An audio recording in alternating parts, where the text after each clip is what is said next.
Profesor Didin, sekarang ini kan sangat betul, sangat sangat ramai wacana di masyarakat. Ekonomi kita ini makin lama kan makin di porsinya dikuasai oleh oligarki. Ya, Nah, untuk antitesa ini saya dengar Kang Didin kan punya konsep tentang Nusantara ekonomi. Nah, teman-teman ini barangkali pengen tahu persisnya konsep yang akan tentang Nusantara ekonomi, bagaimana persisnya? Silakan, Profesor Didin. ya.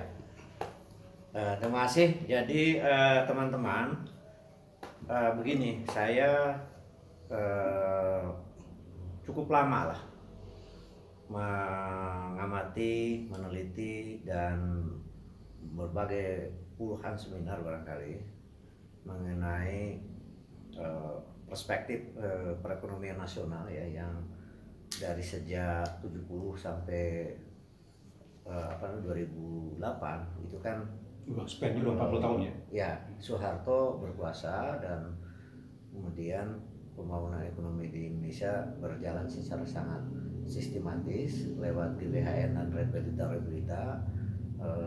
Sementara secara politik memang Soeharto membangun sebuah partai pelopor lah, semacam LDP di Jepang begitu, dengan Golkar dan ABRI dan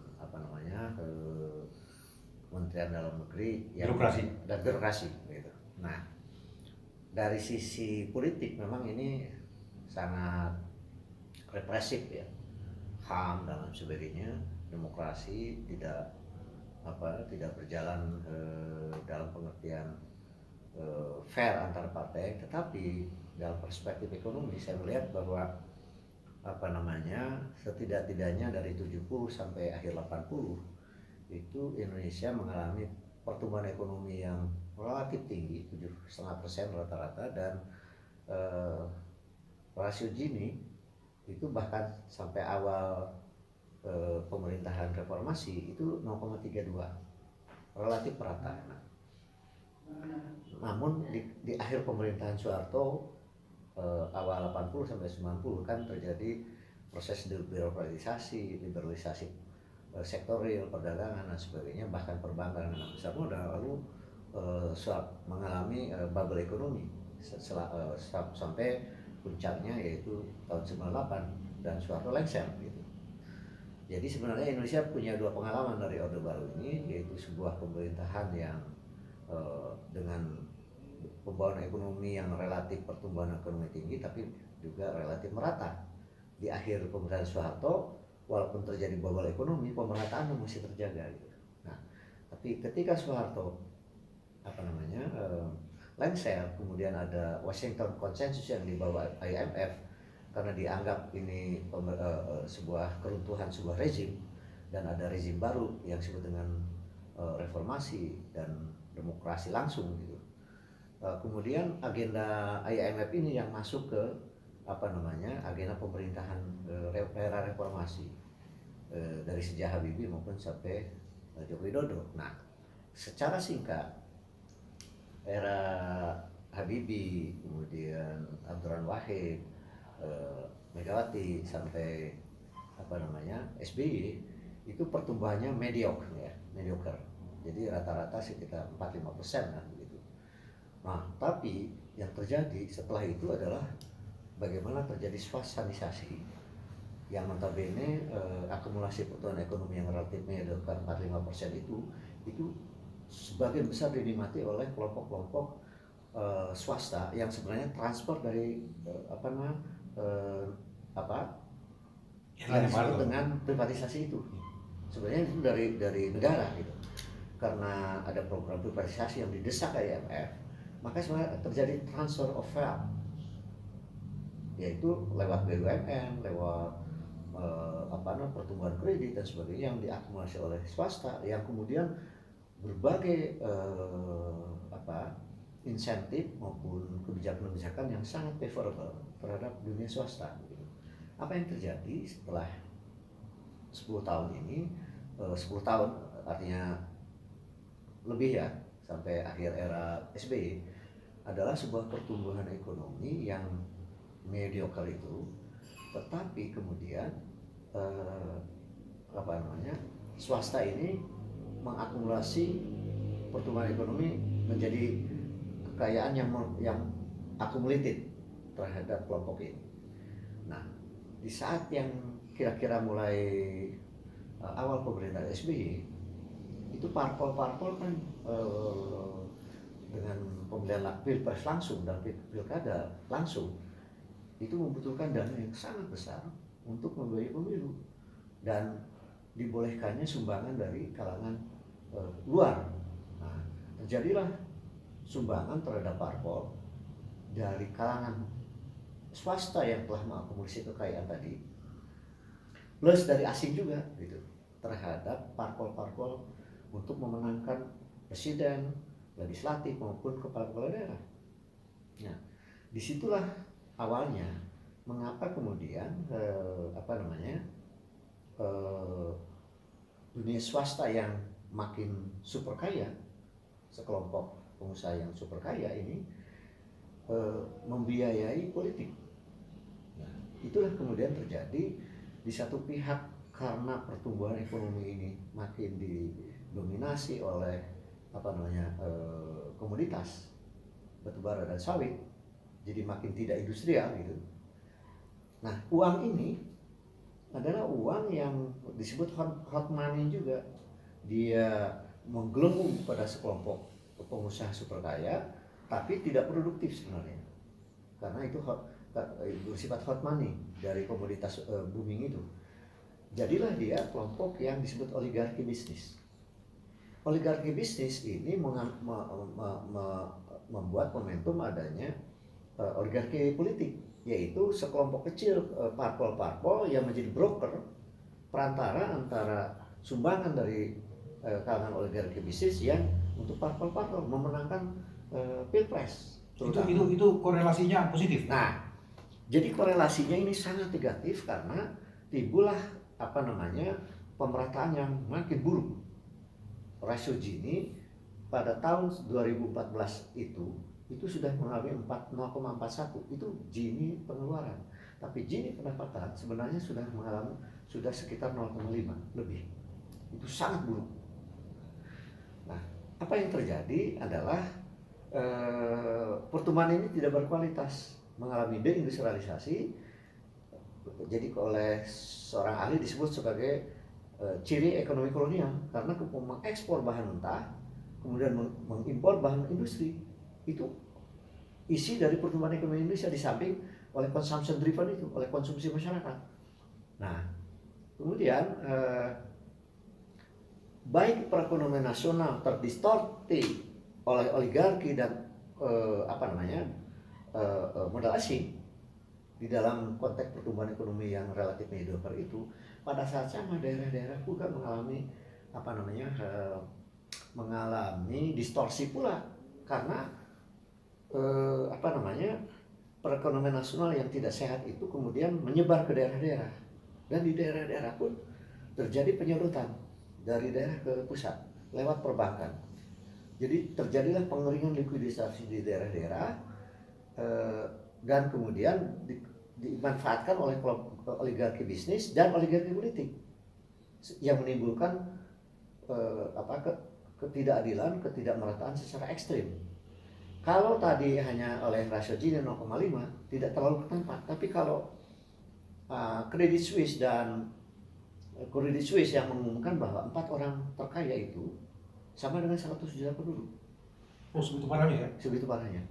Atau kalau 1% orang paling kaya itu sama dengan hampir 50% kekayaan nasional, 10% paling kaya itu sama dengan 75,3% PDB.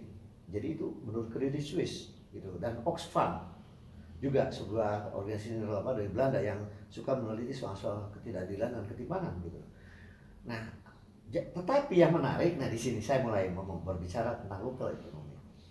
Ketika saya melakukan pembimbingan mahasiswa S3 tentang local economy, yaitu ekonomi daerah yang berwujud dalam berbagai produksi industri maupun kerajinan yang skala menengah ke bawah gitu.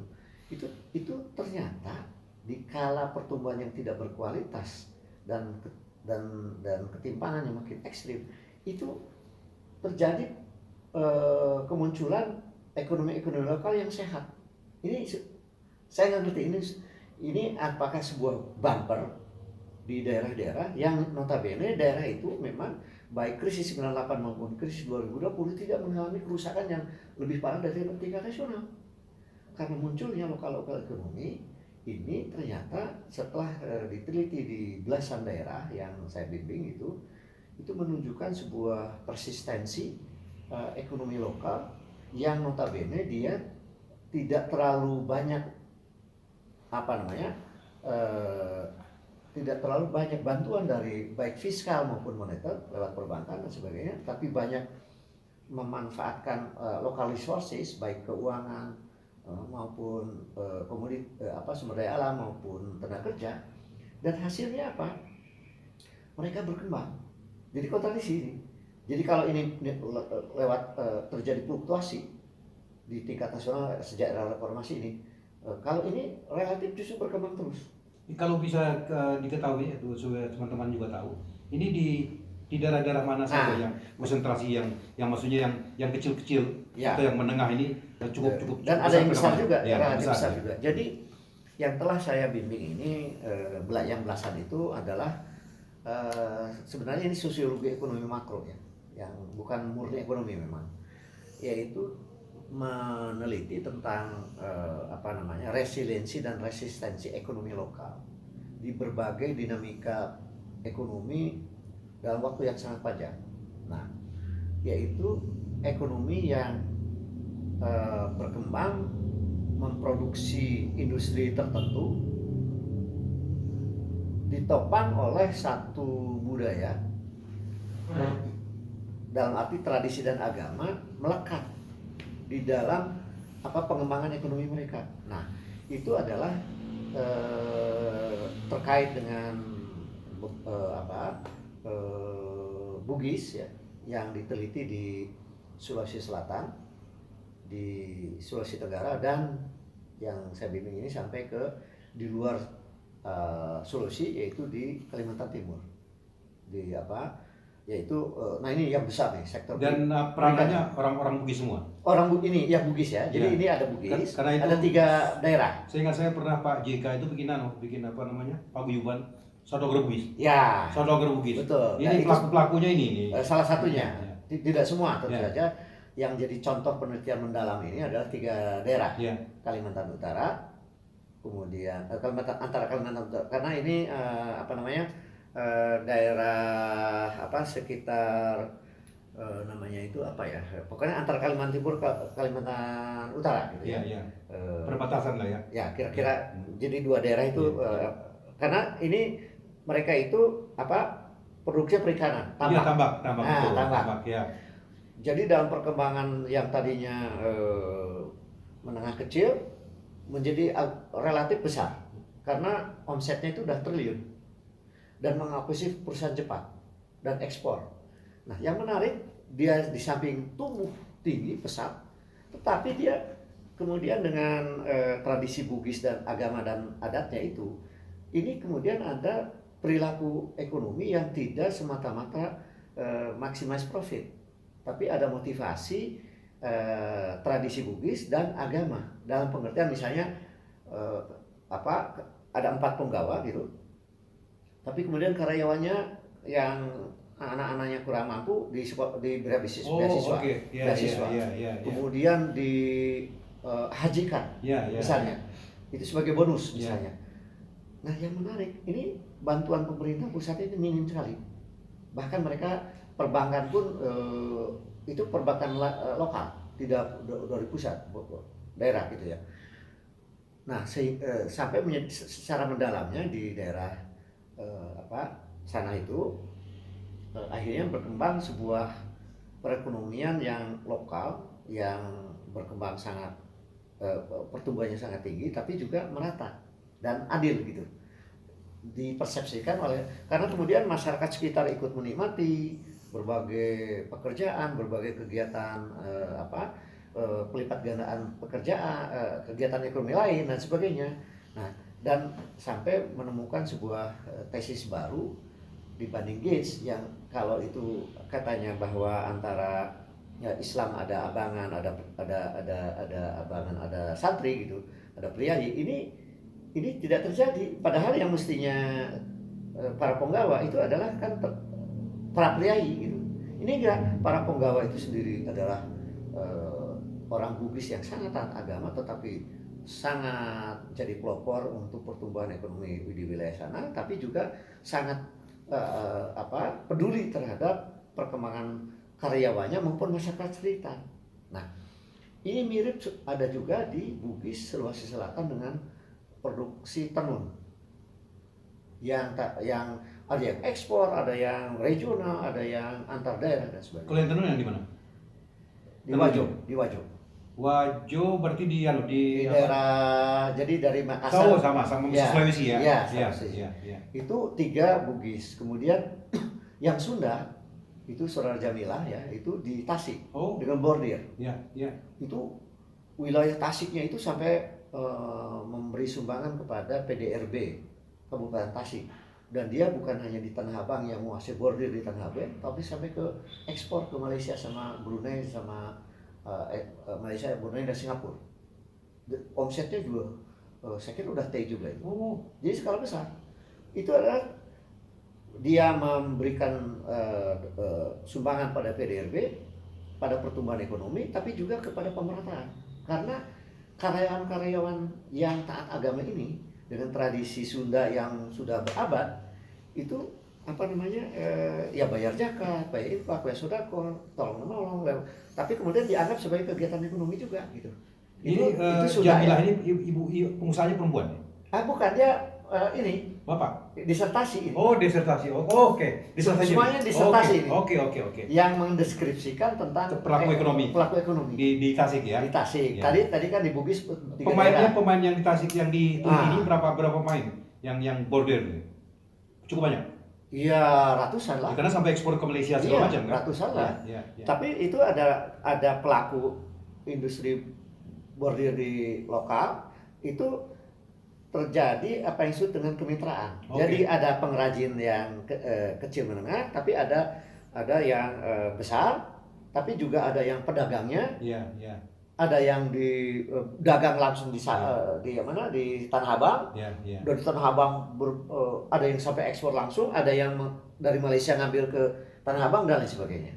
Jadi boleh proses produksi, nanti yang distribusi, pemasaran, ekspor, nanti anunya ada rangkaiannya ya. Rangkaiannya. Ya. Dan itu sebuah kerjasama untuk ekspor bordir dan produksi bordir maupun lokal maupun nasional gitu dan antar daerah. Di Tasik sendiri di daerahnya apakah meluas atau dikonsentrasi di di kecamatan atau di bulan tertentu? Memang ada beberapa kecamatan sih. Enggak di semua daerah. Nah, karena dari dulu Tasik ini memang terkenal dengan bordir kan. Dengan bordir kan. Ya. Berarti skalanya sekarang makin kan? Ya, makin besar kan. Dan itu awalnya itu tradisi yang bukan untuk kegiatan ekonomi komersial sebenarnya awalnya. Pengrajin di daerah kerajaan sekitar Sunda gitu loh. Tapi ini tradisi Menak Sunda ini berhimpitan dengan ketaatan beragama. Ada 2 tipikal memang yang istilahnya Sunda Islamik, ada Islam yang Sundanis. Itu secara sosiologis, tapi itu tidak terlalu penting. Tapi intinya bahwa ini ada dinamika ekonomi lokal. Kalau saya mau tanya, saya dengar atau yang saya lihat sendiri di Sumatera Barat. Ya. Ini kan peranan si pengusaha lokal ini. Ya. Kalau dilihat dari segi kue PDRB barangkali. Cukup bagus sebetulnya. Kenapa? Karena kalau contohnya kita bandingkan dengan Jawa Barat, makanan misalnya, restoran ya. Kalau yang di Sumatera Barat itu pemiliknya masih masih pribumi lah ya. Dalam tanda petik federasinya ya. Begitu juga hotel sebagian besar ya. Jadi kalau ada di sektor pariwisata, tadi sektor yang yang makanan segala macam itu masih pengusaha-pengusaha lokal. Dan ini kalau misalnya kita ke Jawa Barat, kita ke Jawa Tengah, ke Jawa Timur, peranan yang pengusaha-pengusaha yang tanda petik tadi, yang pribumi ini kan makin makin menyusut. Apakah pernah juga diamatin secara lebih detail di Sumatera Barat ini? Begini. Karena contoh konkret yang contoh apa namanya?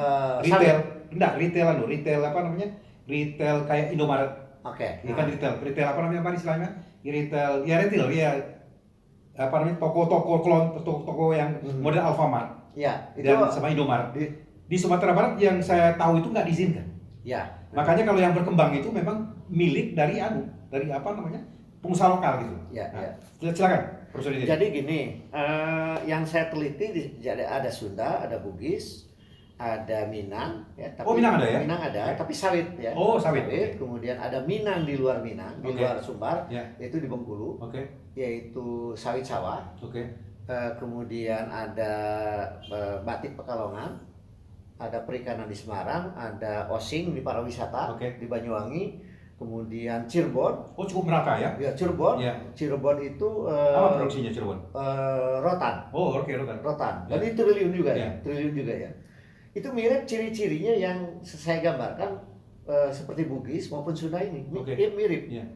Nah, sayangnya memang kalau soal komoditi itu kopi Simalungun, sorry.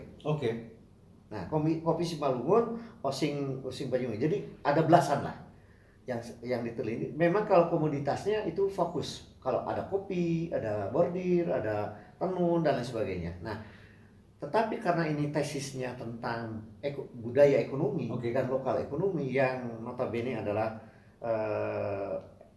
ada behavior ekonomi yang ditradisikan oleh adat atau tradisi dan agama. Jadi tesisnya adalah sebenarnya, nanti akan saya sampai ke jawaban itu juga tentang Sumatera Barat. Tesisnya adalah, yang menarik adalah bahwa biasanya tradisi ekonomi yang berkembang di Barat, apakah itu yang liberal maupun yang nanti sosialis maupun bahkan yang komunis, itu kan materialisme. Maximize profit, materi. Nah, dan bahkan dalam sejarah itu diawali oleh sekularisme, memisahkan kehidupan agama di dalam hanya pribadi atau di rumah tangga, tapi agama di ruang publik itu adalah sepenuhnya hanya akal budi, hanya rasional. Nah, itu yang telah kita saksikan di abad modern ini, dominasi dari materialisme secara global. Tetapi yang menarik, ada antitesis. Kalau sosialisme, kalau Barat itu keunggulannya di yang model sosialis di negara Skandinavia gitu ya, yang juga welfare state, dia pertumbuhan ekonomi tinggi, keadilan dan lain-lain sebagainya, sampai happiness index-nya tertinggi itu. Tetapi di sana kan free sex juga masif. Nah, sekarang terjadi krisis di semua negara Barat ini, yaitu dominasi dari single parent akibat dari free sex tadi, meninggalkan kesucian pernikahan, kemudian anak-anak hanya diurus oleh seorang ibu atau oleh panti asuhan kan. Nah, yang terjadi adalah sejak 80, 90 sampai hari ini menurunnya IQ rata-rata di dunia Barat akibat struktur sosial yang tadi. Meninggalkan agama. Penelitian ya? Penelitian. Ketika saya di Prancis, sejak dari Prancis malahan ada referensinya dan sebagainya. Nah, karena gejala ini bahkan yang mempublikasi tentang single parent itu UNDP. Nah, karena fenomena seperti ini nampaknya terjadi juga di Jepang. Yang orang tidak mau kawin ya, menunda perkawinan ya. Tetapi begini, ya betul. Korea juga hampir sama. Kalau secara makro begini, itu agak mutakhir Jepang sama Korea Selatan. Tapi sebagai Asia menurut saya, secara makro kalau makro itu kan gini, kalau ada gejala baru sekitar 20%, itu tidak signifikan. Jadi dari persentase confidence-nya 70% itu masih valid makro, bahwa dia itu agama masih berperanan. Nah, itu Jepang, Korea, bahkan sampai Cina. Ada penelitian bahwa di Cina itu boleh partai komunis yang berkuasa, tapi masyarakatnya Konfusianisme bahkan agama lain berkembang lagi sekarang di era Deng Xiaoping ini. Jadi tesisnya adalah yang saya sebut lokal ekonomi di berbagai daerah yang belasan diteliti disertasi ini adalah tentang lokal ekonomi yang dibangun berdasarkan agama dan tradisi, yang tidak hanya memaksimasi profit. Ada tolong menolong, ada motivasi moral dan sebagainya, tetapi unggul juga di dalam pertumbuhan ekonomi. Oke. Itu telah berhasil dilakukan oleh Jepang, Korea Selatan, bahkan sebenarnya China sekalipun. Ya. Karena ada sebuah referensi, sebuah penelitian buku yang mengatakan bahwa perekonomian yang berbasis klan itu dominan di dalam ekonomi masyarakat di China sekalipun. Nah, jadi Nusantaronomics sebagai agregasi lokal ekonomi daerah-daerah itu adalah ekonomi yang bertahan di kala nasional terjadi krisis, di mana ekonomi itu dibangun berbasiskan oleh tradisi dan agama, di mana